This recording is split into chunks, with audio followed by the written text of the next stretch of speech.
அன்புள்ள கணவருக்கு, நீங்கள் சிறை சென்ற பிறகு நானும் குழந்தைகளும் வருமானமின்றி தவிக்கிறோம்.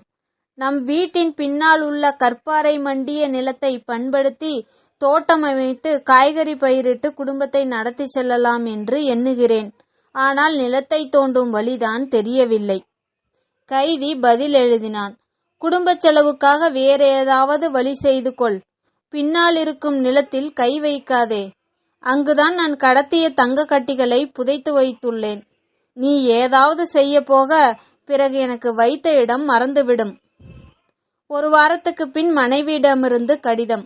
அன்புள்ள கணவருக்கு, யாரோ ஒரு கூட்டத்தினர் பொக்லைன் இயந்திரத்துடன் வந்து நம் கொல்லைப்புறத்தை தோண்டி பாறைகளையெல்லாம் அகற்றினர்.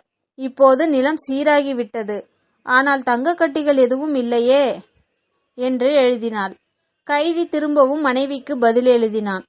அவர்கள் காவல்துறையினர். நான் உனக்கு எழுதிய கடிதத்தை படித்துவிட்டு தங்கம் தேடும் ஆவலில் தோண்டியிருப்பார்கள். ஆனால் உண்மையில் நான் தங்கம் எதுவும் புதைத்து வைக்கவில்லை. இப்போது நீ காய்கறி தோட்டம் பயிரிடு. புத்திசாலி எங்கிருந்தாலும் தன் காரியத்தை சாதிப்பார்கள். புத்திசாலித்தனத்துடனும் சரியான யோசனையுடனும் செயல்பட்டால் சிக்கலான சூழ்நிலையிலும் வெற்றியை பெறலாம். வீடியோ பிடிச்சிருந்ததுன்னா லைக் பண்ணுங்க, ஷேர் பண்ணுங்க, சப்ஸ்கிரைப் பண்ணுங்க. தேங்க்யூ.